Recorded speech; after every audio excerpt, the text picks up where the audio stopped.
हम बहुत सारे लोगों को देखते हैं ग्रे ग्रॉस के हाउस में, जहाँ पर वो लोग कहते हैं कि क्या तुम जाग गए अंकल क्रेकरी मॉन्स्टर कहीं के। अरे तुम्हारी ये हवेली काफी ज्यादा अच्छी जगह पर है और इस मोहल्ले के आसपास कोई भी लोग नहीं है और तुम्हारे गार्ड भी बहुत ज्यादा कमजोर थे, इसलिए हमें घुसने में ज्यादा मेहनत नहीं करनी पड़ी। वहाँ के सभी गार्ड्सों को उन लोगों ने जान से मार दिया था। उन लोगों की लाशें वहीं पर पड़ी होती हैं और वो लोग ग्रे क्रॉस से कहते हैं। इसका मतलब ये है कि पता चलने पर हमारे पास बात करने के लिए काफी ज्यादा टाइम है। ग्रे क्रॉस जो होता है वो कहता है कि तुम किस बारे में मुझसे बात करना चाहते हो, और जो बॉस होता है वो कहता है कि क्या तुम पूछना नहीं चाहते हो कि हम कौन हैं और हम लोगों ने तुम्हें किडनैप क्यों किया है। ग्रे ग्रॉस जो होता है वो कहता है अगर तुम बताना नहीं चाहते हो तो अगर तुम बात करना चाहते हो तो तुम बात करते रहो, मैं तुमसे पूछने की कोई भी भीख नहीं मांग रहा हूँ। इसके अलावा अगर तुम मुझे बताना नहीं चाहते हो तो मेरा पूछना ही बेकार होगा, लेकिन मुझे नहीं लगता कि तुम मुझे यहाँ पर मारने के लिए आए हो। जो बॉस होता है वो कहता है कि तुम सचमुच काफी ज्यादा कॉन्फिडेंस हो, और वो एक डैगर को निकालता है और कहता है मैं भी तुमसे बात बिल्कुल भी नहीं करना चाहता हूँ, और वो दे मारता है ग्रे ग्रॉस के वो लोग साइड में जाकर लगता है। बॉस जो होता है ग्रे ग्रॉस से कहता है तुमको अभी भी अपना एक जो लेटर है वो लिखना होगा और किंग के खिलाफ वेचर फैमिली का सपोर्ट करने के लिए आर्मी को भेजने के लिए कहना होगा। ग्रे ग्रॉस कहता है क्या बेचर फैमिली का सपोर्टर, लेकिन तुम आइसरीन के आदमी तो मुझे बिल्कुल भी नहीं लगते हो। बॉस कहता है कि तुम्हें इसकी परवाह क्यों है कि हम किसके आदमी हैं, अब तुम्हें बस एक लेटर लिखना है, क्या तुम समझ गए। ग्रे ग्रॉस कहता है कि मुझे माफ कर देना, और जो बॉस होता है वो चिल्लाते हुए कहता है क्या तुमको लगता है कि तुम्हारे पास मना करने का कोई चॉइस है, क्या तुम अभी भी सोचते हो कि तुम एक पावरफुल आदमी हो। अगर तुमने लेटर नहीं लिखा तो मैं तुम्हें और तुम्हारी इस हवेली के सभी लोगों को जान से मार दूंगा।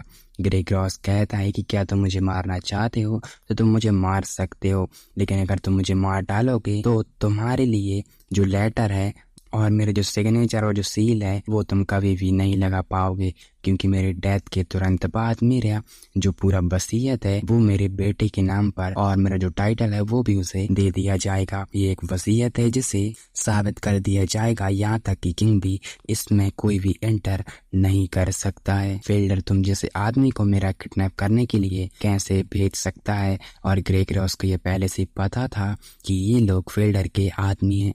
ग्रे ग्रॉस कहता है क्या तुम मुझसे पूछना चाहते हो कि इस सिचुएशन में तुम्हें क्या करना चाहिए, और जो बॉस होता है वो काफी ज्यादा घबरा जाता है और वो कहता है कि तुम ये सब कैसे जानते हो, और हम लोगों को वेचर कैसल स्टडी हॉल का सीन दिखाई दिया जाता है। आइसरीन फिल्डर से कहती है फिल्डर हमें सोलर्स के बारे में थोड़ा जो बातचीत है वो हमें करना चाहिए, और किंग के खिलाफ एक जरूरी बात। हम एक गार्ड को देखते हैं जो कि गेट को होकर आता है और कहता है माफ करें लेडी आइसरीन बीच में आने के लिए। महल के बाहर काउंट फिल्डर का एक जो मैसेंजर है वो आया हुआ है। फिल्डर कहता है मेरा मैसेंजर, मुझे माफ करना आइसरीन, लेकिन मुझे एक पल के लिए वहां पर जाना होगा। आइसरीन भी कहती है कि हाँ क्यों नहीं। फिल्डर वहां से चला जाता है। आइसरीन को थोड़ा शक होता है और वो रॉबर्ट से कहती है कुछ लोगों के साथ अंकल फिल्डर के मैसेंजर का फॉलो करने के लिए कहो, और हॉक्स को ऐसा एक जो मैसेज है वो तुम लिख दो। हम फिल्डर और फिल्डर के मैसेंजर को देखते हैं। फिल्डर अपने मनी मन में कहता है हम कुछ वर्ड से ही इसमें अंदाजा लगा सकते हैं, वो मैं था जिसने ये सब किया था, और वो ओल्ड लोमड़ी ग्रे जैसा कि मुझे उससे एक्सपेक्टेड था उसने वैसा ही किया है। वो अपने मैसेंजर से कहता है तुम वापस जाओ और उन सब लोगों से कहो जब तक ऐसा किया जाता है तब तक कोई भी डर नहीं है कि उस ओल्ड लोमड़ी का वो फॉलो नहीं करेंगे। मैसेंजर कहता है कि हाँ ठीक है, और वो ओल्ड लोमड़ी ग्रे ग्रॉस को बोल रहा है। आइसरीन कहती है अंकल फिल्डर आप वापस आ गए, तो आखिरकार हुआ क्या था। फिल्डर कहता है कुछ नहीं, ज्यादा इम्पोर्टेंट मामला कुछ भी नहीं था, वो खबर तो बस ऐसे ही थी। आइसरीन कहती है मैं देख रही हूँ कि ये मामला कोई नॉर्मल तो बिल्कुल भी नहीं है। आइसरीन फिल्डर से कहती है वैसे अंकल फिल्डर मैं आपको एक बात बताना तो भूल ही गई। आइसरीन कहती है कि व्हाइट सिटी में रात में जो गेट है वो खोलना मना है, तो तुम्हारा जो मैसेंजर है वो यहाँ पर दाखिल कैसे हुआ। मैं ये सब जानने के लिए काफी ज्यादा एक्साइटेड हूँ।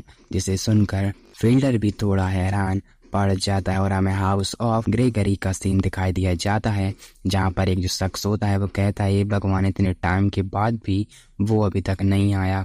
और वहाँ देखो तो वहाँ पर कौन है, और वो अपने बॉस से कहता है कि बॉस वहाँ पर देखो, और उसका जो बॉस होता है वो कहता है कि ये हमारा कोई मैसेंजर नहीं है।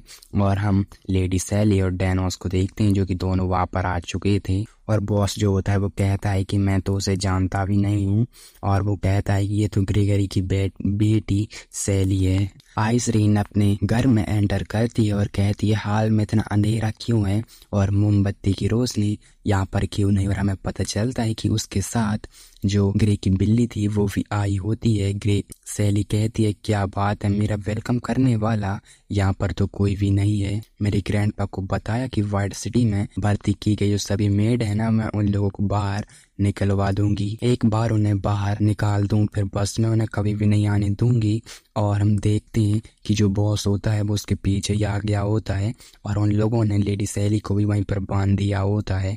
और जो बॉस जो होता है ना, वो उसे ले जाता है ग्रेगरोस के पास और उसके बाजू में उसे ना डाल देता है। जो बॉस जो होता है वो कहता है कि लॉर्ड ग्रेगरी, मैं मानता हूँ कि तुम एक पागल आदमी हो, और ये सच है कि तुम अगर लेटर नहीं लिखोगे तो मैं तुम्हारा कुछ जो बिगाड़ भी नहीं सकता हूँ, लेकिन तुम्हारी ये अनमोल पोती ये एक अलग स्टोरी है। पूरी वाइट सिटी में हर कोई जानता है कि तुम अपनी जो पोती है ना उससे तुम कितना ज्यादा प्यार करती हो। अगर तुम लेटर लिखने से इनकार करते हो तो तुम्हारी अनमोल पोती का क्या होगा, ये सब तुम कुछ जानते ही हो। और ग्रेगरोस कहता है कि तुम कमीने कहीं की अगर तुमने उसे टच भी किया तो मैं तुम्हारे टुकड़े टुकड़े कर दूंगा। और उसी वक्त जो बॉस होता है ना, सैली का हाथ जो था वो पकड़ लेता है और कहता है कि तुम अब किस तरह से मेरे टुकड़े टुकड़े जो है वो तुम कर सकते हो। तुम बस एक ओल्ड मैन, भले ही मैं तुम्हारे सामने तुम्हारी पोती के साथ कुछ भी कर सकता हूँ, तुम क्या कर सकते हो? क्या तुम मुझे मारना चाहते हो तो तुम यहीं पर आ जाओ। और जो ग्रेगरोस होता है उसे कमीना वगैरह बोल रहा होता है। बॉस कहता है कि वैसे भी लेडी को कुछ वर्ड कहना चाहिए, आखिरकार बिना चीख के ये सब कुछ करना थोड़ा बोरिंग भरा मेरे को लग सकता है। लेडी सैली जो होती है वो कहती है कि मैं तुम्हारी इन खोखली धमकियों से तो बिल्कुल भी नहीं डरती हूँ। मुझे लगता है कि तुम बस कई सारी धमकियां ही दे सकते हो, ज्यादा कुछ नहीं कर सकते हो। मुझे डर है कि तुम्हारा कुछ बुरा करने के लिए भी सेटिस्फाइड नहीं है, और तुम बस ऐसा ही बड़बड़ाते रहते हो और ना कि कुछ मेरे साथ करोगे तुम। और हम देखते हैं कि बॉस जो होता है हसीन पर एक बहुत ही ज़्यादा थप्पड़ मारता है, जिसके उसके मुंह से काफ़ी ज़्यादा ब्लड निकलने लगता है और वो वहीं पर ज़मीन पर गिर जाती है। बॉस कहता है कि ऐसा लगता है कि सैली तुम काफ़ी ज़्यादा बोल्ड हो चुकी हो, तुम्हारे मुंह से काफ़ी ज़्यादा गंदे गंदे वर्ड हैं वो निकल रहे हैं, तो उसके बाद हमारी लेडी को दिखाने दो कि मैं अब क्या क्या कर सकता हूँ। लेडी सैली जो होती है वो कहती है कि तो फिर तुम इसे आजमाते क्यों नहीं हो। और हम देखते हैं जो बिल्ली थी वो बॉस के अब पीछे आ चुकी थी। बॉस कहता है तुम काफ़ी ज़्यादा ज़िद्दी हो, और बिल्ली बॉस पर अटैक करती है जो कि उसके आँखी के पास में हुआ होता है। और वो कहती है कि अब तुम्हारा हेल में जाने का टाइम जो है वो आ गया है। सारे लोग चिल्लाते हैं कि ये जंगली बिल्ली है ना किधर से आई। बिल्ली के मुंह में एक जो चीज थी ना वो क्या था मेरे को अभी नहीं पता है, लेकिन वो उसे अपने मुंह से दबाती है और ग्रे ग्रे चिल्लाती है, जिससे वहां पर एक मैजिक सर्कल ओपन हो जाता है। सारे लोग घबरा जाते हैं कि ये आखिरकार चल क्या रहा है। और हम फ्लैशबैक जानते हैं जब सैली और ग्रे और डेनोस और वो बिल्ली घर के बाहर खड़े हुए थे।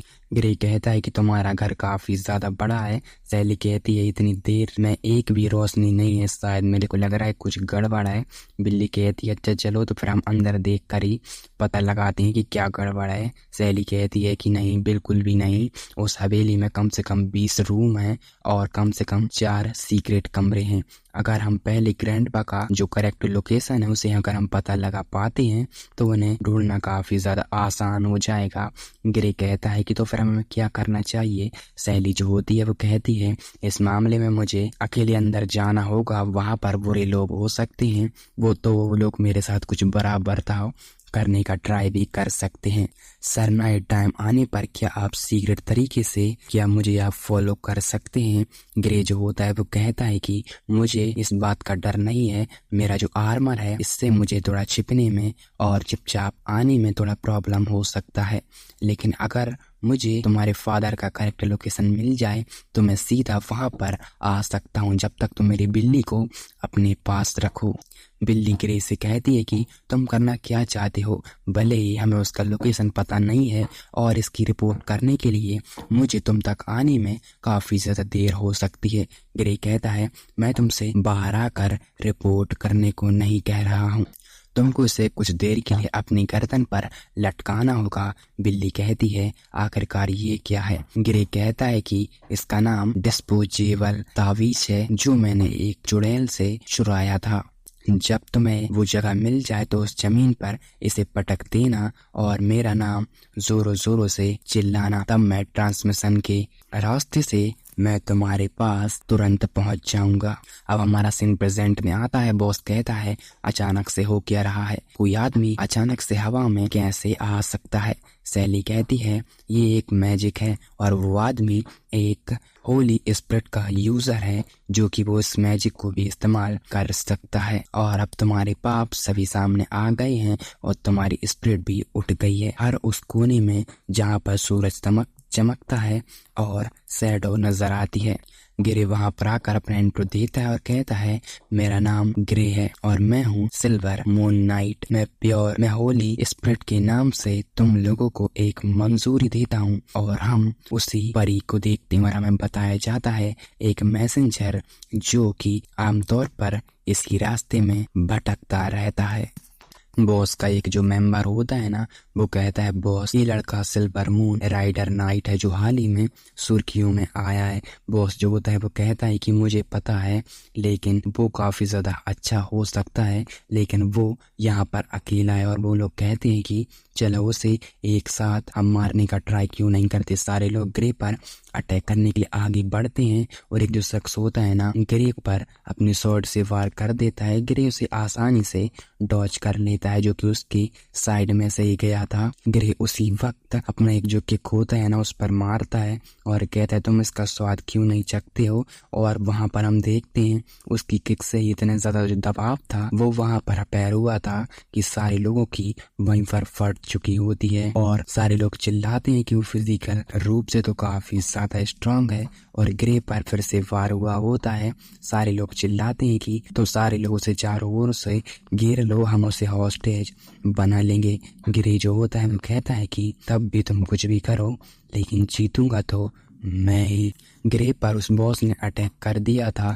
ग्रे उस बॉस का हाथ जो था वहीं पर पकड़ लेता है और जो बॉस था ना तभी अपना चिल्लाता है कि मेरा हाथ को आखिरकार हुआ क्या है। और हमें दिखाई दिया जाता है कि उस बॉस को ना पूरी तरह से चेंसों से बांध लिया था। बॉस कहता है कि आखिरकार ये क्या चल रहा है।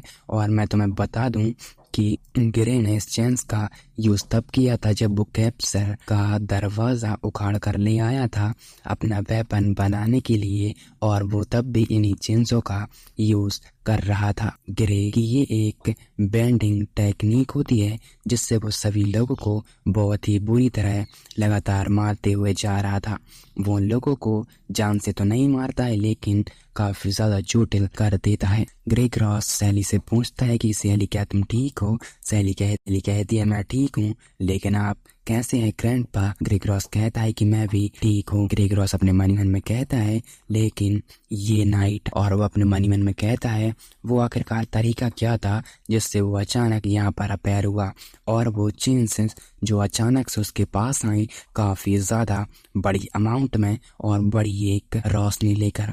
इससे कोई ये फर्क नहीं पड़ता है कि वो कैसा दिखता है, लेकिन वो सचमुच एक मैजिक ही था। इस दुनिया में अकेला इंसान जो फ्रेंडली तरीके से मैजिक का यूज कर सकता है और वो एक होली ऑर्डर ब्लेंडन है। क्या आइसरीन ने होली ऑर्डर का साइड लिया है तो उसने इसे पब्लिश क्यों नहीं किया है।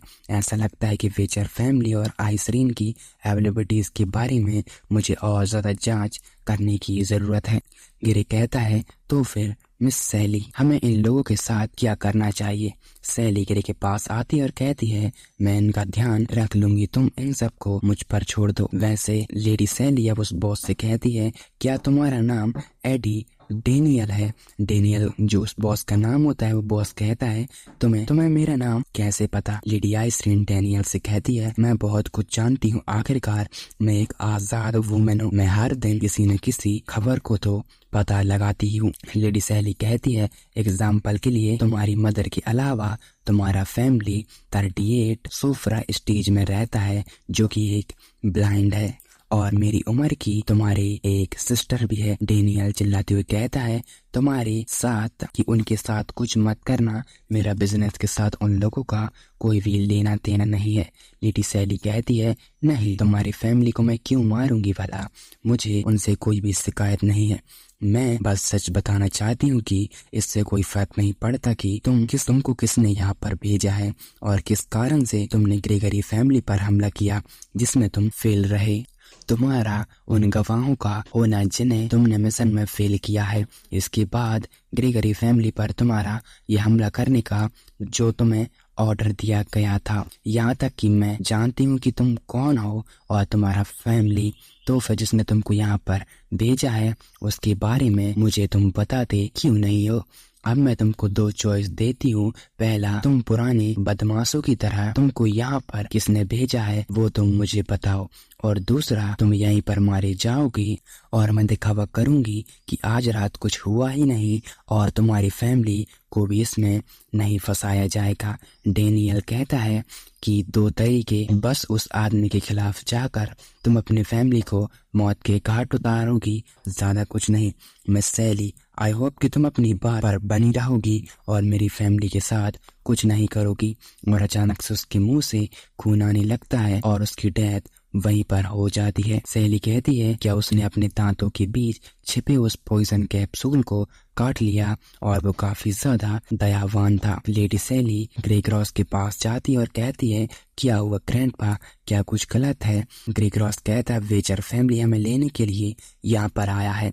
वो लड़की आइसरीन अपने कामों में काफी ज्यादा तेज है, ऐसा लगता है कि उस मैसेंजर का फॉलो वो कर रही थी जिसने फील्डर को वो सब मैसेंजर आया था ना, जो कि आइसरीन ने भेजा, बोला था रॉबर्ट से कि हॉक से बोलो कि वो लोग उसका पीछा करते हुए जाएं। ग्रेगरॉस कहता है चलो तो बाहर चलते हैं, हमें उन्हें इंतजार करवाने की कोई भी जरूरत नहीं है, ये आइसरीन से बात करने का टाइम है। हॉक्स और सारे लोग वहाँ पर आ चुके थे और वो कहते हैं कि केयरफुली उन लोगों को यहाँ पर लाओ सभी लोग। आइसरीन फील्डर से कहती है क्या आप मुझे कुछ समझाना नहीं चाहेंगे अंकल फील्डर। फील्डर कहता है एक्सप्लेन करना क्या है, मैं वॉर के बीच में तुमसे बात कर रहा हूँ। कुछ लोगों के लिए इसका कोई मतलब नहीं होता है और जब से उन्हें ठेस पहुँचती है तभी उन्हें सही और गलत का जो अंतर है वो समझ में आता है। आइसरीन कहती है लेकिन मैंने तुम्हें ऐसा करने की इजाजत कभी भी नहीं दी थी। फील्डर कहता है लेकिन तुमने इससे कोई भी जो ऑब्जेक्शन है वो तुमने नहीं उठाया है। आइसरीन कहती है मुझे अच्छी तरह से पता है कि तुम्हारा आंसर क्या है, ये सब रास्ता दिखाने के लिए था अंकल फील्डर। और फील्डर कहता है मुझे इस तरह से मत देखो, मेरा भरोसा करो, इस घटना के बाद वो ग्रेगरॉस तुम्हारे लिए सरेंडर करने के लिए तैयार हो जाएगा। आइसरीन तुम्हें अच्छी तरह से पता होना चाहिए कि तुम्हारे और तुम्हारे फादर के बीच एक काफी ज्यादा सपोर्ट था, इसलिए ये एक काफी ज्यादा रिस्क होने वाला है। तुम बहुत कमजोर थी तो मैंने तुम्हारे अंकल ने तुम्हारे लिए काफी कुछ किया है तो तुम्हें तो मेरा आभारी होना चाहिए था। लेडी आइसरीन कहती है मैंने आज एक बहुत ही बड़ा एक सबक सीखा है। रॉबर्ट आइसरीन से कहता है मुझे शर्मानी चाहिए कि हमने उस बेवकूफ को ऐसा कुछ समझा।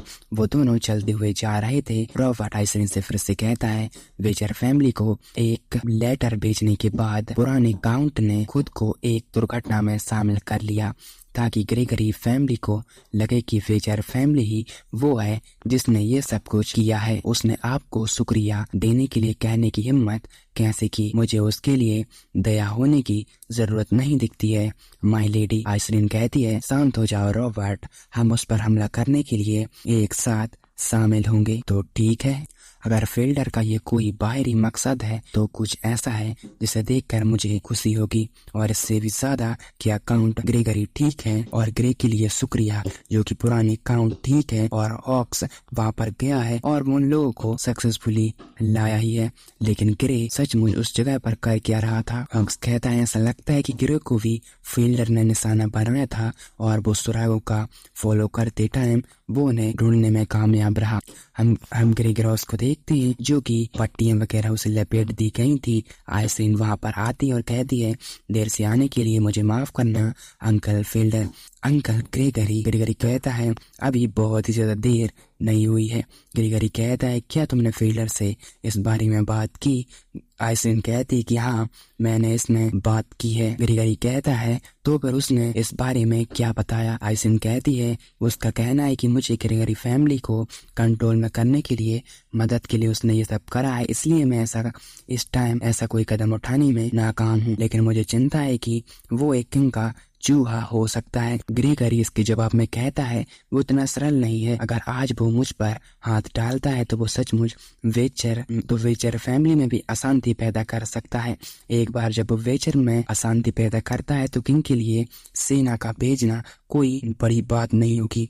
लेकिन मैं एक्साइटेड हूँ कि तुमको उसने तुरंत ये मैसेज भेजा। आइसरीन कहती है क्योंकि फील्डर अपने इकलौते बेटे जिमी को वाइट सिटी लेकर आया है, लेकिन जिमी के बाल बर्फ जैसे सफेद हैं जो कि काफी अनकॉमन एक बात है। और इस तरह से पूरे साम्राज्य में एक ऐसा आदमी जिसके बाल सफेद हैं वो तो वेचर फैमिली का था। ग्रेगरॉस कहता है क्या तुम्हारा मतलब जिमी से वो हरामी किंग का नाजायज बेटा? आइसरीन कहती है उसे वाइट सिटी क्यों लाया?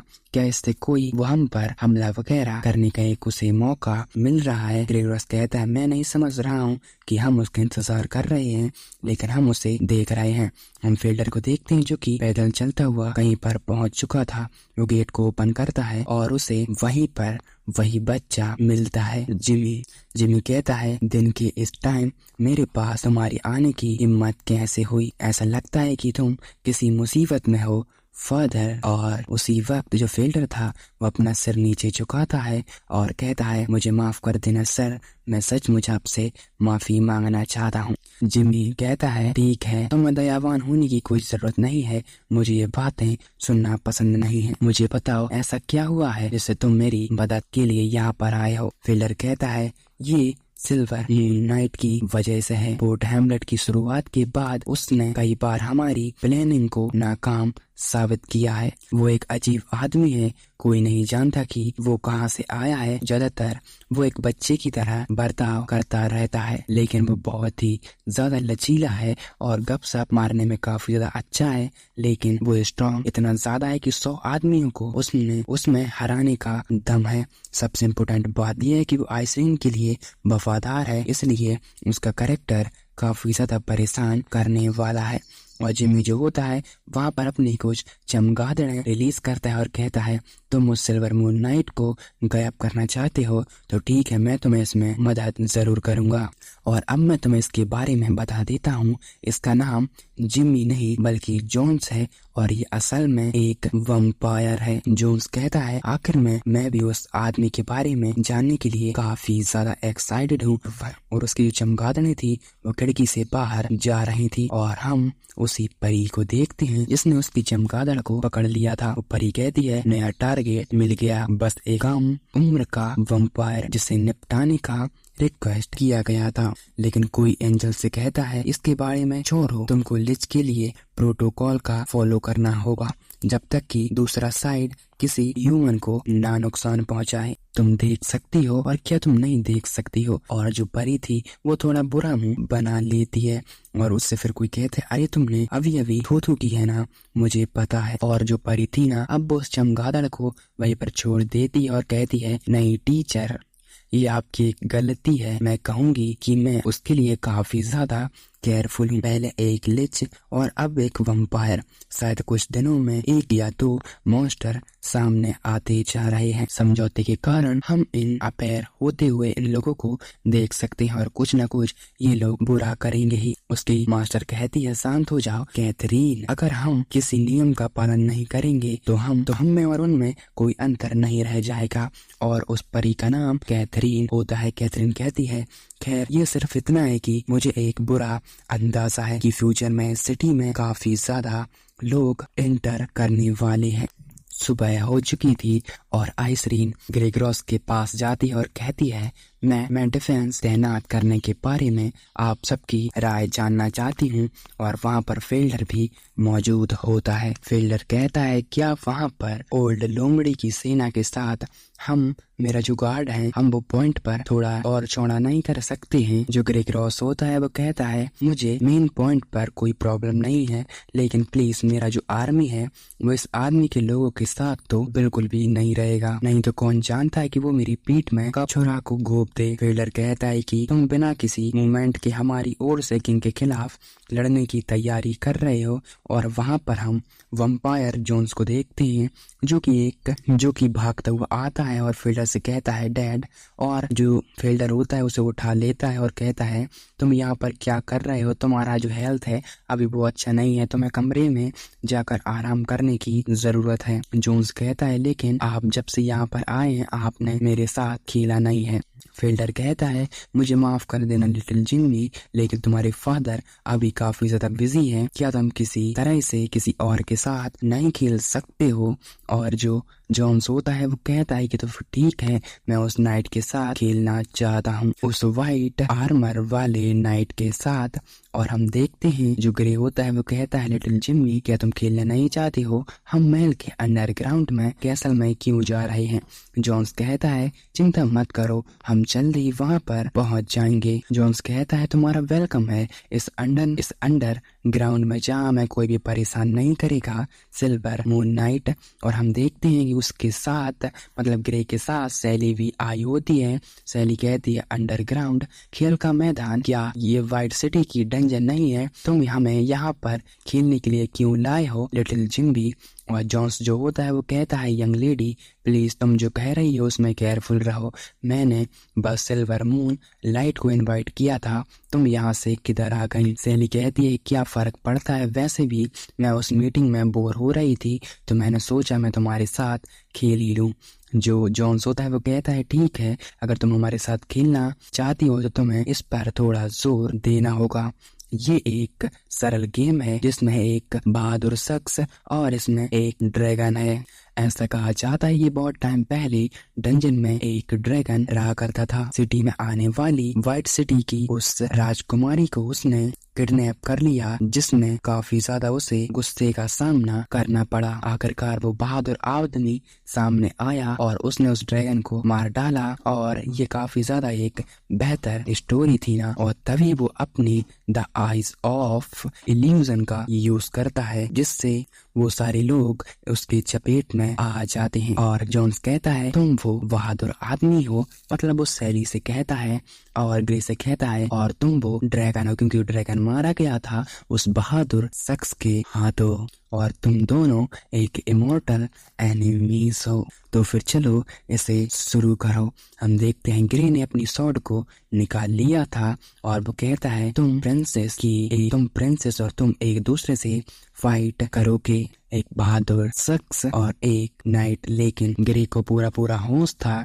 ग्रेस उसके इल्यूजन में नहीं आया होता है। ग्रे कहता है मैं तुमसे कुछ कहना चाहता हूँ, मैं ड्रैगन नहीं बनना चाहता हूँ, इसके बजाय मैं बहादुर नाइट बनना पसंद करूंगा। जिससे जॉन हैरान होता है और कहता है ये कैसे हो सकता है। ग्रे कहता है मैं वो बहादुर सुंदर लड़का हूँ, मेरे जैसा एक धार्मिक नाइट के लिए ये एक अच्छा प्ले रहा होगा। जॉन्स कहता है क्या हुआ, मेरा मैजिक इल्यूजन वाला क्या फेल हो गया, ये इम्पॉसिबल है। जब तक उसका अपोनेंट का मैजिक स्किल मुझसे ज्यादा ना हो, मैजिक जो मेरा मैजिक है वो फेल नहीं हो सकता है। और ये तो सिर्फ एक मामूली सा इंसान है। तो यहाँ पर शायद तुम समझ चुके होगे कि जोन्स के मैजिक से जो ग्रे का मैजिक है वो काफी ज्यादा अमाउंट में ज्यादा है और पावरफुल भी है। और तभी बिल्ली को भी घंटा फर्क नहीं पड़ा होता है और बिल्ली कहती है चुप रहो, तुम्हें खुद को नाइट कहने की परमिशन किसने दी? तुम बस एक ड्रैगन हो जिसका सवारी मैं करता हूँ। ग्रे कहता है कि ये सब तुम क्या कर रही हो मिस्टर ब्लैकहेड? और जोन्स अपने मन में कहता है क्या ये एक फेल हो गया और सचमुच ये एक एक्सीडेंट था। वो फिर से कहता है ये ठीक है, कोई गलती नहीं, मैं इसे दोबारा करूंगा। फिर से उसे दोबारा करता है और बिल्ली उसे अब भी चिल्ला रही थी कि तुम बस एक इविल हो। और वो फिर से इसका यूज करता है जोन्स तीसरी बार। और ग्रे कहता है कि रुक जाइए आप मिस्टर ब्लैक कैट। और जो बिल्ली थी वो कहती है मैं एक इविल ड्रैगन हूँ। ग्रे कहता है मुझे नजरअंदाज मत करना। इस कदम को दोबारा इस्तेमाल करने के लिए मुझे काफी ज्यादा मूव चालू करने पड़े थे। और जोन्स अपने मन में कहता है ऐसा लगता है कि मेरा जो मैजिक है वो सचमुच काम नहीं कर रहा है, क्या हो रहा है? लेकिन हम सैली को देखते हैं जो कि उसके मैजिक में पूरी तरह से कंट्रोल में आ चुकी थी। जोन्स अपने मन में कहता है क्या ये लड़की मेरे मैजिक के कंट्रोल में आ चुकी है या नहीं, और वो ईंट क्यों पकड़े हुए हैं? सैली पूरी तरह से कंट्रोल में आ चुकी थी। सैली कहती है प्रिंसेस आप थोड़ा पीछे हट जाओ। और वो प्रिंसेस जोन्स को बोल रही है। जोन्स अपने मन में कहता है ऐसा लगता है कि मेरा जो इल्यूजन था वो कामयाब रहा, इसीलिए इसने मुझे अभी प्रिंसेस कहा है। क्योंकि अभी थोड़ी देर बाद का हम पास्ट को देखते हैं जहाँ पर जोन्स ने कहा था ड्रैगन ने व्हाइट वालों वाली एक प्रिंसेस को किडनैप कर लिया जो कि व्हाइट सिटी में रहती है। और वो अपने मन में कहता है वो बस एक कहानी थी जो कि मैंने इल्यूजन में बड़बड़ाई थी। सैली कहती है प्रिंसेस आप मेरे पीछे रहिए, मैं एक बहादुर हीरो हूँ, मतलब मैं बहादुर वही शख्स हूँ और मैं इस ड्रैगन को पूरी तरह से खत्म कर दूंगी। हम ग्रे और बिल्ली को देखते हैं और बिल्ली ने ग्रे का जो पीछे का जो बाल लटका हुआ था ना उसे चपेट लिया था और बिल्ली भी अब इसके कंट्रोल में आ चुकी थी सिवाय ग्रे के। हम देखते हैं ग्रे चिल्ला रहा था तो मैं आखिरकार हो गया लेडी सैली तुम ये सब क्या कर रही हो? लेडी सैली ने ग्रे और बिल्ली को दोनों को वहीं पर बेहोश कर दिया था। और लेडी सैली कहती है योर हाइनेस आपका काम पूरा रहा।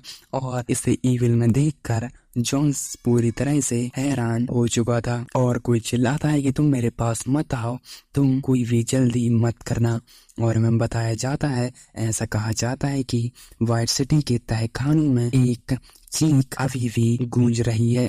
हम महल में बहुत सारे डॉक्टर्स को देखते हैं जो कि कोई चिल्लाते हुए कहता है कि डॉक्टर्स जल्दी उसकी हीलिंग के लिए आगे बढ़ते रहो। आइसरीन कहती है ग्रे आखिरकार वहाँ पर क्या हुआ था, क्या तुम मुझे दे सकते हो? आइसरीन कहती है आज दोपहर तुम लोगों के साथ एक ट्रेवलर के जाने के बाद मिस सैली अचानक से कोमा में कैसे चली गई? ग्रे कहता है मिस आइसरीन ये मिस सैली का ही है, यहाँ तक कि मेरी बिल्ली भी बेहोश हो गई और मुझे पूरा यकीन नहीं है कि इसका कारण क्या हो सकता है। आइसरीन कहती है ग्रे के मुताबिक उन्हें बस एक साथ थोड़ा सा खेल खेला था। जोन्स कहता है माय लेडी डॉक्टरों ने जो कहा है वो मैं आपसे थोड़ा कुछ बात जो है उससे रिलेटेड मैं करना चाहता हूँ। और वो उसके कानों में फुसफुसाते हुए कहता है ऐसा लगता है कि मिस सैली उस बिल्ली किसी तरह से ब्लैक मैजिक की चपेट में आ गई है, इसके कारण इसलिए मैंने इसे ठीक करने के लिए एक पुजारी को भी यहाँ पर बुलवाया है। आइसरीन कहती है क्या ब्लैक मैजिक उस छोटे लड़के जिमी ने किया था? तुम्हारा मतलब क्या है? और फिर वैसे भी जो ग्रे है वो आखिरकार ठीक कैसे है? जॉन्स कहता है शायद ऐसा इसलिए है क्योंकि ग्रे एक धार्मिक नाइट है और उसका यही एक अस्तित्व है और उस पर होली स्प्रिट का भी हाथ है। दूसरे शब्दों में मुझे लगता है कि उस छोटे जिमी से सिर्फ ग्रे ही है जो निपट सकता है। हम एक चमगादड़ को देखते हैं जो कि किसी का ब्लड एक बोतल में भरकर लाई होती है और वो लेडी अचानक से और वो चमगादड़ अचानक से एक लेडी में तब्दील हो जाती है जिसका नाम डोरा होता है। डोरा कहती है मास्टर जोन्स मैं आपके लिए आपका खाना लेकर आई हूँ। और हम देखते हैं जो जोन्स होता है वो तो वहीं पर बैठा होता है और काफी ज्यादा रो रहा होता है और कहता है डोरा तुम काफी ज्यादा अच्छी टाइम पर यहाँ पर आई हो। डोरा चिल्लाते हुए कहती है, हे भगवान, क्या तुम कल से रो रहे हो? जिसने तुम्हें पीटा है या फिर जिसने तुम्हें धमकाया है, मुझे तुम उसका नाम क्यों नहीं बताते हो? जोन्स कहता है, अपनी आवाज थोड़ी लो रखो, अगर किसी को पता चला तो काफी ज्यादा बुरा हो सकता है।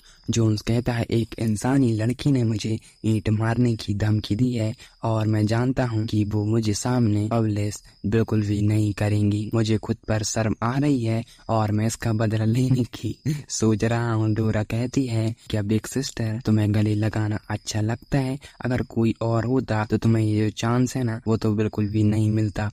जोन्स कहता है, एक बार और हंस रही हो तुम मुझ पर, मैं तुम्हें बाहर फेंक दूंगा। और ये सब फील्डर की गलती है। अगर उसने मुझे यहाँ नहीं पूछा होता तो मेरे साथ ये सब कुछ कभी होता ही नहीं। अगर ऐसा दोबारा होता है तो मेरी बिग सिस्टर मुझ पर शक करेगी और उस इवेंट में उस नाइट को तुम कम मत देखना। डोरा कहती है, दरअसल मास्टर जोन्स, मुझे नहीं लगता कि इस मामले में इतना ज्यादा सीरियस जाना थोड़ा कठिन हो सकता है। जब तक आप मेरे को एक बार ऑर्डर दें, मैं उस ग्रेगरी या फिर सिल्वर मून नाइट को एक झटके में खत्म कर सकती हूँ। और यहाँ तक कि आइसरीन को भी मैं उन सभी को बिना किसी रीजन के ही खत्म कर सकती हूँ। लेकिन जो जोन्स होता है वो कहता है कि अब बिना किसी रीजन के, क्या तुम पागल हो गई हो? सुनो, हम लोगों को मारने से पहले ये नहीं जानते कि उनके ऊपर हाथ होली स्पिरिट का तो नहीं है, और उनसे हमने यही एक समझौता किया था। हमारे काम इम्पोर्टेंट नहीं है, इसलिए पॉसिबल यहाँ तक कि उनके पास या फिर कोई एंजल हो जो कि हमें देख रही हो। अगर उन लोगों ने हमें पकड़ लिया इस तरह से बिना किसी रीजन की किसी को मारते हुए, तो बहुत ही बड़ी मुश्किल हो सकती है। जोन्स कहता है, लेकिन एंजल मरी हुई है, जब तक हम किसी को नहीं मारते हैं वो लोग हमें टारगेट भी नहीं करेंगे। और हम उसी एंजल को देखते हैं जिससे उसकी टीचर कहती है, कैथरीन तुम ये सब क्या कर रही हो? और जो कैथरीन थी ना, वो तो अपनी शॉर्ट को अपना एक कपड़े से पोंछ रही होती है। उसकी टीचर कहती है, तुम्हें अपने कम उम्र के वम्पायर से बात करनी चाहिए और तुम अपनी जो स्वॉर्ड है वो नीचे क्यों नहीं रख देती हो? कैथरीन कहती है, अरे तुम किस बारे में बात कर रही हो टीचर? मैंने इसे साफ करने के लिए अपनी स्वॉर्ड को निकाला था। उसकी जो टीचर होती है वो कहती है लाइट सेवर को पॉलिश करने का क्या मतलब है? ये कोई फीका जंग लगा हुआ कोई वेपन तो बिल्कुल भी नहीं है। कैथरीन कहती है, यंग मास्टर, मैं समझती हूँ कि आप क्या कह रही हैं, लेकिन हमारे लिए ये काफी ज्यादा अभी आगे बढ़ने का टाइम है। हम जोन्स को देखते हैं जो कहता है, कुछ नहीं, पहले ही प्लानिंग बना ली है कि उस सिल्वर मून नाइट से कैसे छुटकारा पाया जाए। तुम जाओ और किंग को ये मैसेज भेजो कि वो अपनी शैडो की जो उसके प्रोटेक्टर है ना, वो यहाँ पर आ जाए, मतलब जो गार्ड है ना वो यहाँ पर आ जाए, और वो उसी बोतल से जो वो खून लाई होती है वो वही पी रहा होता है। और लेकिन वो वहीं पर उगल देता है और कहता है कि डोरा, इस खून से थोड़ा ये ड्रिंक मैन का ये स्मेल है वो क्यों आ रहा है?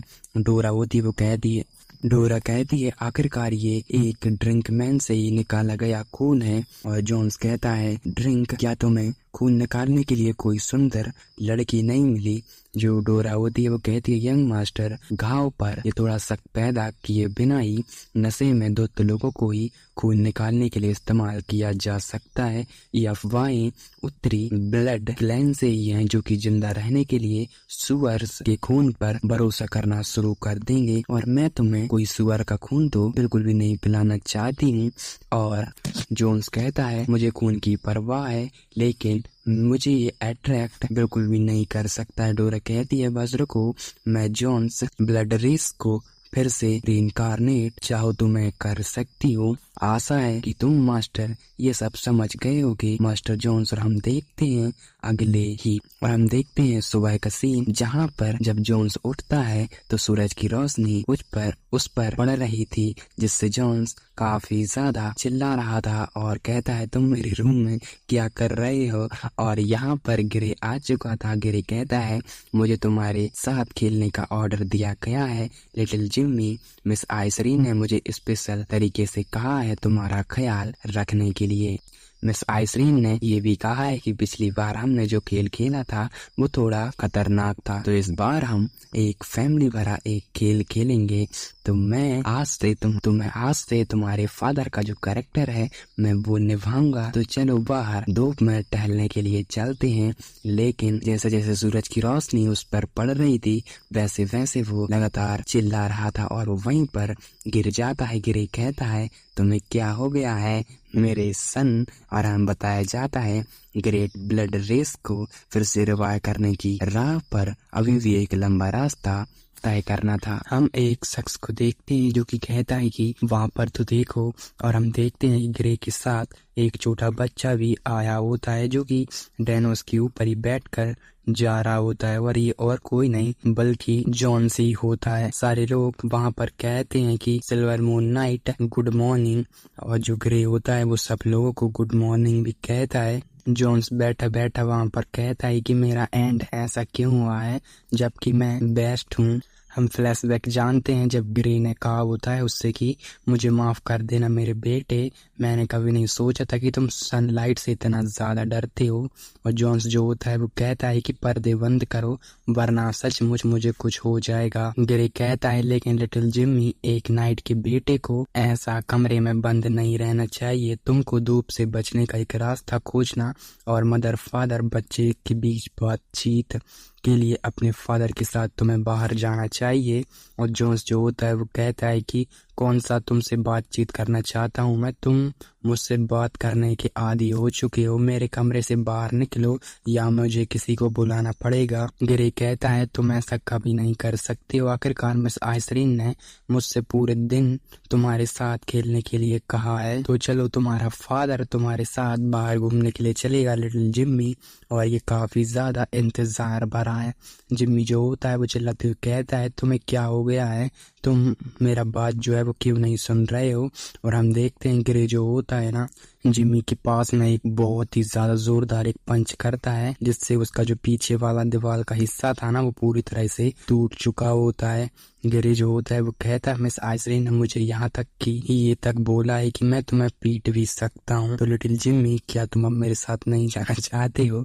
जो लिटिल जिम्मी होता है वो काफी ज्यादा घबरा जाता है और अपने मन ही मन में कहता है इस पागल आदमी ने अपना एक ही पंच से हवा का जो दबाव था उससे दीवार में एक छेद कर दिया। इसकी पावर काफी ज्यादा अजीब है और थोड़ी सी बात को ये सहन नहीं कर पा रहा है। और अब हमारा सीन प्रेजेंट में आ चुका था। जिम्मी अपने मन ही मन में कह रहा था रुको बदबूदार नाइट, तुम मुझे बाहर ही ज्यादा मुसीबत में ले जा रहे हो। और हम उन्हीं छोटे बच्चों को देखते हैं जिन्होंने कुछ ही देर पहले गिरे को फंसा दिया था। वो बच्चे हुए घबराते हुए कहते हैं अरे सिल्वर मून नाइट आप किधर जा रहे हैं, और क्या आपको पिछली बार का वो याद है, लेकिन हम वही हैं जिसने आपके साथ खिलवाड़ किया था। लेकिन ग्रे होता है उन लोगों से कहता है कि हेलो गाइस, और वो सारे बच्चे घबराते हुए कहते हैं क्या उसने हमें स्पोर्ट नहीं किया था। ग्रे कहता है हमेशा उन गलियों में भटकते रहते हो तो तुम खतरे में भी पड़ सकते हो। लेकिन एक जो बच्चा होता है ना वो काफी ज्यादा से देख कर इमोशनल हो जाता है और वो चिल्लाते हुए कहता है सर सिल्वर मून नाइट हमें आप माफ कर दें।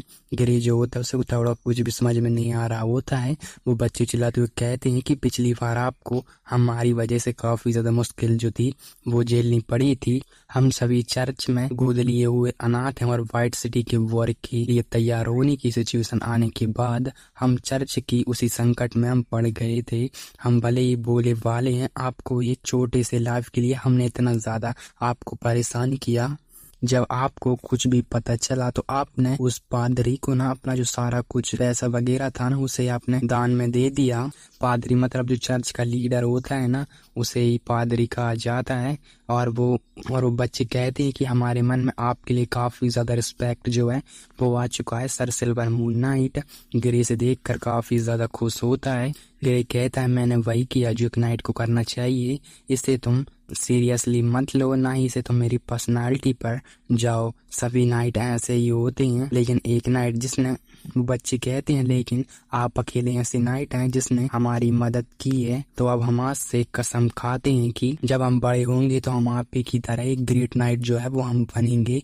और वो बहुत ज्यादा खुश हो जाते हैं और कहते हैं कि ये सही है, जब हम बड़े हो जाएंगे तो हम आप ही की तरह नाइट बनेंगे, सिल्वर मून नाइट। ग्रे जो होता है वो कहता है कि क्या तुम सचमुच नाइट बनना चाहते हो? और वो बच्चे जो होते हैं वो कहते हैं कि हम सीरियस हैं। ग्रे कहते हैं अगर ऐसा है तो तुम बड़े होने का वेट करो, अभी इसी वक्त तुम लोग मेरे साथ जुड़ जाओ, ये एक नाइट का ऑर्डर है। जिसे सुनकर वो बच्चे थोड़े हैरान हो जाते हैं और हम देखते हैं ग्रे के पीछे वो सारे बच्चे आ रहे होते हैं और चिल्लाते हुए कह रहे थे कि चलो नाइट के साथ चलो। मैंने कभी नहीं सोचा था कि हम सीधे ही नाइट बन सकते हैं। वैसे सर नाइट आपके घोड़े पर सवार वो बच्चा कौन है और उसने आर्मर वगैरह क्यों पहना हुआ है? ग्रे कहता है मैं तुमको मिलवाता हूँ, ये मेरा बेटा है जैसे मैंने आज सुबह ही गोद लिया है, इसका नाम लिटिल जिम्मी है। तो बच्चे कहते हैं हाल ही में आपने गोद लिया और क्या ये आपका बेटा है? ग्रे कहता है नहीं, ये मेरा एक असली बेटा है। वो बच्चे कहते हैं क्या ये पॉसिबल है? मैं भी सिल्वर मून नाइट का असली बेटा बनना चाहता हूँ। ग्रे कहता है और वो सारे बच्चे कहते हैं कि हाँ मैं भी। और ग्रे कहता है तो फिर ठीक है, आज से तुम सारे लोग मेरे बच्चे ही हो। और हम पादरी को देखते हैं जो कि ये सब कुछ सुन रहा होता है क्योंकि वो लोग चर्च जो थे वो आ गए होते हैं। पादरी कहता है सर नाइट आप यहाँ पर कैसे? ग्रे कहता है मैंने बच्चों को नाइट बनाना चाहता हूँ और प्लीज मुझे इसके लिए आपका जो इजाजत है वो चाहिए। पादरी कहता है ये उन बच्चों के साथ खेल रहा है ना? सिल्वर मून नाइट आप सचमुच एक अच्छे इंसान हैं, तो बेशक आप चर्च के अंदर क्यों नहीं चलते हैं? और पादरी जो होता है ग्रे के लिए गेट को ओपन करता है और कहता है लेकिन अभी चर्च में कोई प्रेयर कर रहा है, आपको थोड़ी देर इंतजार करने की जरूरत है। ग्रे जो होता है वो कहता है प्रेयर ये पहली बार है जब मैंने व्हाइट सिटी में अपने पूरे टाइम में के दौरान मेरे अलावा किसी को चर्च आते हुए देखा है। वहाँ पर हम एक लेडी को देखते हैं जो कि और कोई नहीं बल्कि लेडी एंजल कैथरीन होती है। कैथरीन कहती है कि तुम्हारी इस एक्साइटमेंट को देखकर सिल्वर मून नाइट हेलो, पहली बार हम मिल रहे हैं और मेरा नाम कैथरीन है। ग्रे अपने मन में कहता है ये वाइब महसूस मेरे को क्यों हो रहा है? और जो बच्चे होते हैं ना वो लोग अपना नाइट का जो शपथ होता है वो लोग वो ले रहे थे और कहते हैं कि कंपैरिजन, वेंडर और न्याय और सेक्रीफाइस, सम्मान और विश्वास। हम एक स्ट्रॉन्ग दुश्मन के सामने डरेंगे नहीं बल्कि कॉन्फिडेंस होकर वफादार रहेंगे। हम होली स्पिरिट का अपमान नहीं करेंगे और लेकिन हम ईमानदार रहेंगे। हम मौत से डरने की बजाय कमजोरों की रक्षा करेंगे और हम कभी भी गॉड के जो कानून है हम उन्हें कभी नहीं तोड़ेंगे। हमारी जो भी पावर होगी ना वो कमजोरों के लिए काम में आएगी। हम सभी गलतियों के खिलाफ लड़ने की कसम खाते हैं। हम ये शपथ लेते हैं कि जो कोई भी हमारे पास मदद लेने के लिए आएगा हम उसका मदद जरूर करेंगे। हम किसी भी लेडी को नुकसान नहीं पहुंचाएंगे, हम ये कसम खाते हैं। हम अपने ब्रदर नाइट की हमेशा मदद करेंगे। हम अपने दोस्तों के लिए हमेशा से ही लॉयल रहेंगे। हम मरते दम तक अपने सच्चे रहने की जो शपथ है वो हम लेते हैं। हम ग्रे के लिए वफादार रहने की शपथ लेते हैं और उसके दुश्मन आज से मेरे दुश्मन होंगे और उसे जो हानि पहुंचाएगा वो आज से हम लोगों के दुश्मन होंगे। ग्रे कहता है मैं ग्रे सिल्वर मून नाइट तुम लोगों को आज से और इसी वक्त से एक्सेप्ट करता हूँ, इसलिए मैं तुम लोगों के लिए जो होली स्पिरिट का टाइटल देता हूँ और मैं शपथ लेता हूँ कि जब तक तुम अपनी शपथ नहीं तोड़ोगे मैं जिंदगी भर तुम्हारी रक्षा करने के लिए तैयार हूँ। और वो सारे बच्चे बहुत ज्यादा खुश हो जाते हैं और चिल्लाते हुए कहते हैं कि इससे हम लोग भी नाइट हैं और बहुत ज्यादा हम लोगों को खुशी महसूस जो है वो हो रहा है। लेकिन ग्रे जो होता है वो कहता है सुनो, एक नाइट तुम अकेले हो इसलिए तुम्हें ट्रेनिंग लेने की जरूरत है। मैं कल तुम्हारे लिए आर्मर और घोड़े लाऊंगा और फिर तुम लोगों का जो ट्रेनिंग है वो मैं शुरू करवाऊंगा। इससे पहले मैं तुम लोग को ऑर्डर देता हूँ कि एक नाम सोचना होगा हमें हमारे एक बैनर के लिए।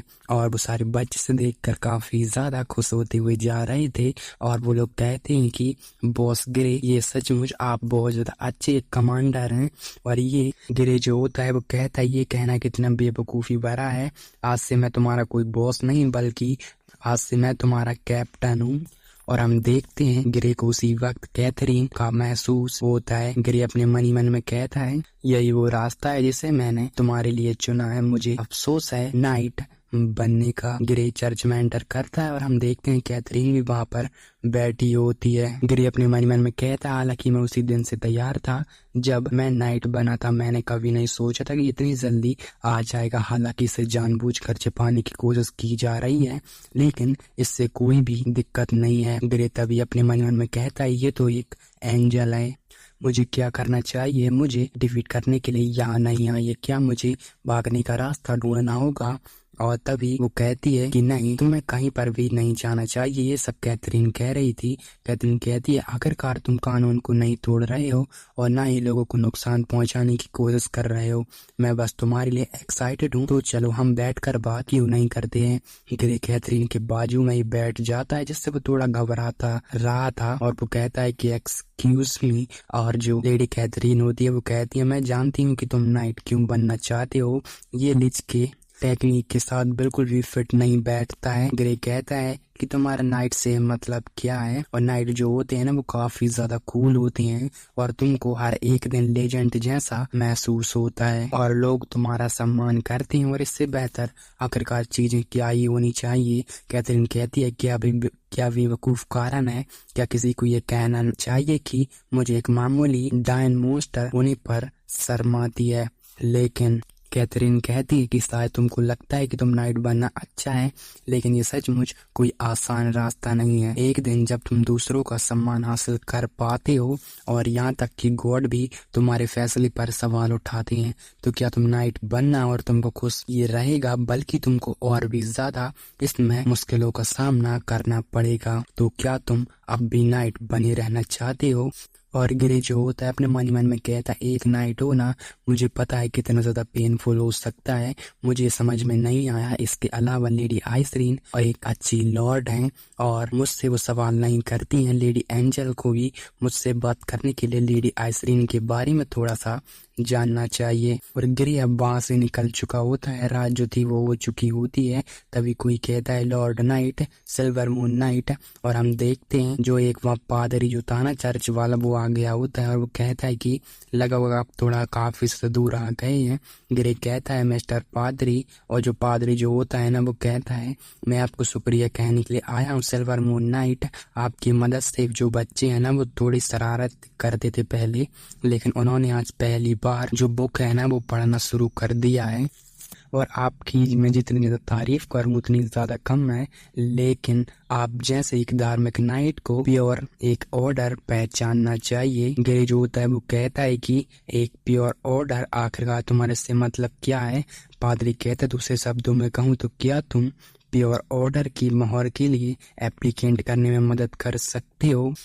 इसका मतलब लगभग यही है कि हाइनेस, आपको एक अच्छी तरह से पता होना चाहिए कि चर्च के बाकी लोग शहर को छोड़ रहे हैं, जबकि सिटी में वॉर तैयारी शुरू हो गई है और बच्चों की देखभाल के लिए मुझे यहाँ पर रखा गया है। पादरी फिर से कहता है कि एक मदद जारी रख सकते हैं, तो मैं अकेले इतने सारे बच्चों की देखभाल नहीं कर सकता हूँ। बच्चे होली स्पिरिट पर हैं और आप जैसे नाइट उन्हें पीछे नहीं छोड़ सकते हैं। ग्रे जो होता है वो कहता है, देखो तुम्हें पैसों की जरूरत है तो ठीक है, अब मैं शराब खाने जा रहा हूँ।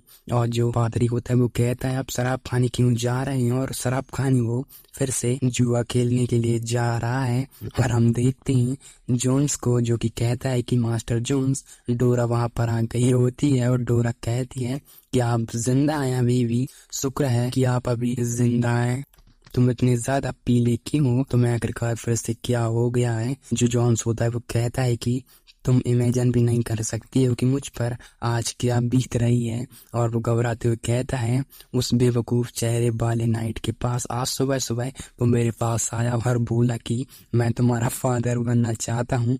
जब मैंने उसे मना किया तो उसने दीवार में छेद कर दिया और मैं हार मानने के लिए मजबूर होना पड़ा।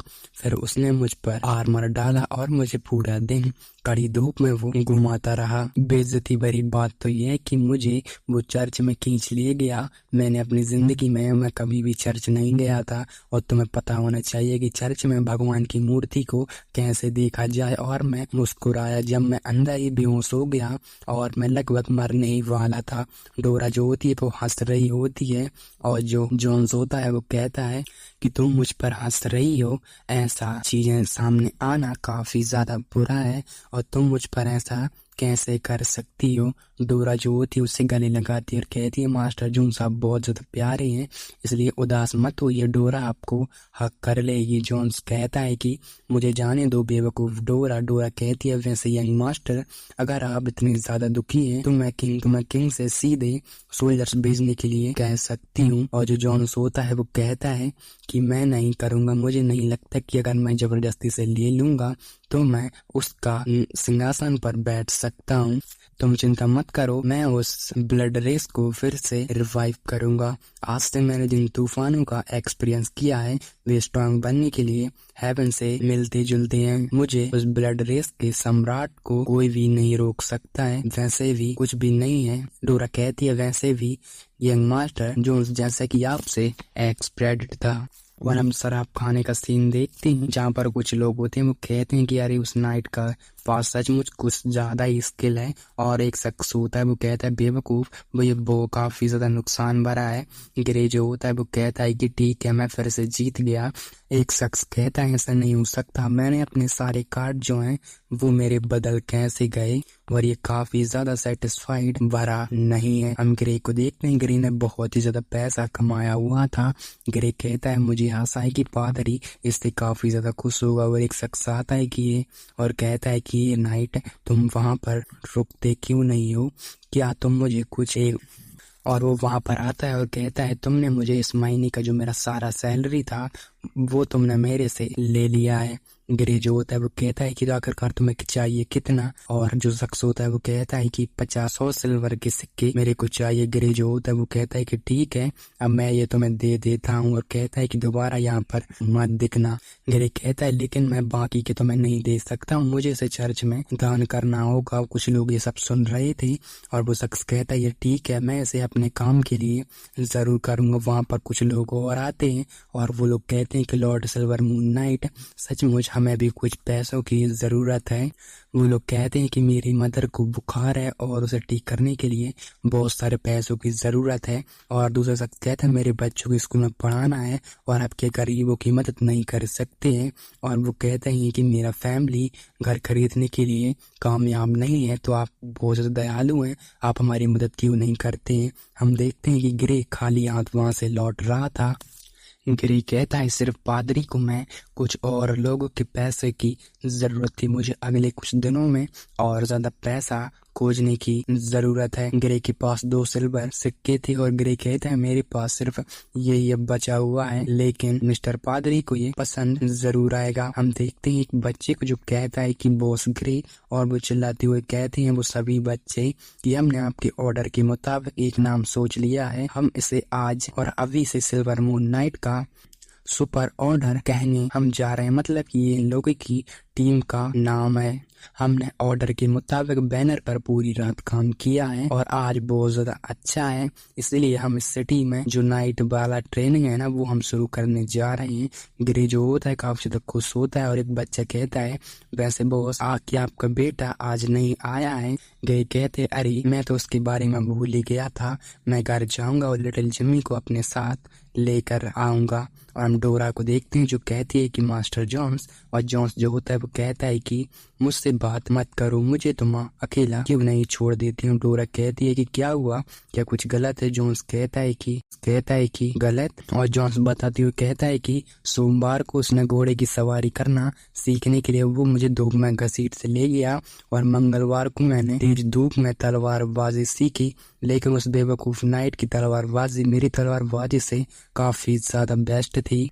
उसके बाद मुझे नाइट का जो डांस भी है वो भी मुझे करना पड़ा और यहाँ तक कि घर का भी काम मुझे करना पड़ा। उस बेवकूफ नाइट को लेडी के कपड़े मुझे पहना कर उसने मुझे डांस जो है वो करवाया था। डोरा कहती है क्या सचमुच ये एक सैड भरा है। जोन्स कहता है मैं अब और इंतजार नहीं कर सकता हूँ, मुझे उस नाइट को मार डालना चाहिए। डोरा जाओ और किंग से सीधे इस पर कार्रवाई करने के लिए कहो।